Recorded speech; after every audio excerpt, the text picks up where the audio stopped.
It's a story about God choosing to make a promise, a covenant with Abram, a promise through which God would accomplish his plan to rescue broken and sinful people like you and me. But before we jump into the story, here's something we need to consider about promises. The strength of any promise is only found in the character of the promise maker, right? Do you remember doing trust fall exercises in youth camp or at team building retreats? So fun, right? The idea of falling blithely into the arms of someone standing behind you, supposedly ready to catch you before you hit the ground, is a real problem for someone with trust issues. Ask me how I know.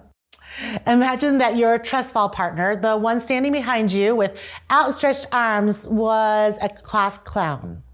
Imagine if you didn't take anything seriously and made a joke out of everything. Would you sign up to fall back toward him with your full weight?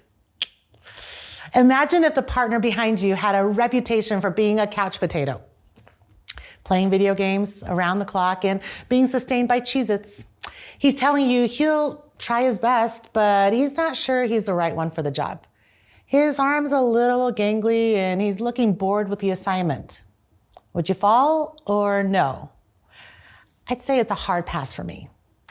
Because when your safety, security, and maybe your life depends on it, you want someone you can depend on. The qualifications of the one you're trusting matters.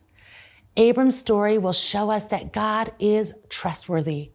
He's always faithful, even when the promise he makes doesn't appear to match up with the present circumstances. And because he's faithful, you and I, like Abram, can confidently believe what he says is true every single time. Okay, friend, with that in mind, I invite you to turn in your own Bible now to Genesis chapter 12 and read along as I read beginning with verse 1. Now the Lord said to Abram, "Go from your country and your kindred and your father's house to the land I will show you, and I will make you a great nation, and I will bless you and make your name great, so that you will be a blessing. I will bless those who bless you, and him who dishonors you I will curse, and in you all the families of the earth shall be blessed." Abram's response? Well, the text goes on in verse 4 and says, "So Abram went as the Lord had told him, and Lot went with him. Abram was 75 years old when he departed from Haran." Is it just me, or does it seem inconceivable that Abram does what God asks with no record of hesitation or question? The author of Hebrews, reflecting on Abram's story and the reality of his actions, tell us in chapter 11, verse 8, "By faith, Abraham obeyed when he was called to go out to a place that he was to receive as an inheritance. And he went out not knowing where he was going." As inconceivable as it sounds, that's exactly what happens. Abram does what God asks. No questions asked. Did you hear the promises that were made?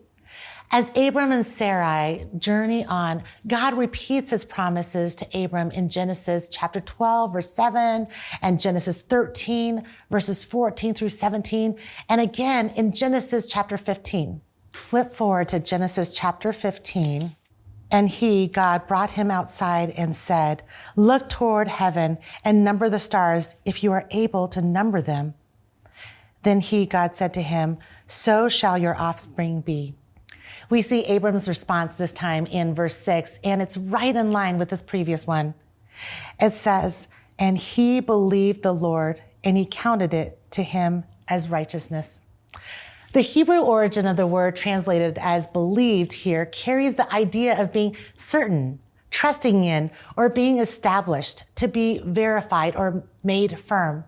Sometimes it's even translated to be nourished. All that to say, Abram's belief was not a casual, if you say so, kind of belief. It was an "I'm banking everything on the words you've said to come true" kind of belief. Do you know what makes this interaction between God and Abram so stunning? As God makes and repeats these promises, Abram has no children, and the land God has promised is inhabited by the enemy. That being said, though Abram clearly has faith in God, his question in verse 8 of chapter 15 feels like an appropriate one. Will you look there with me? But he said,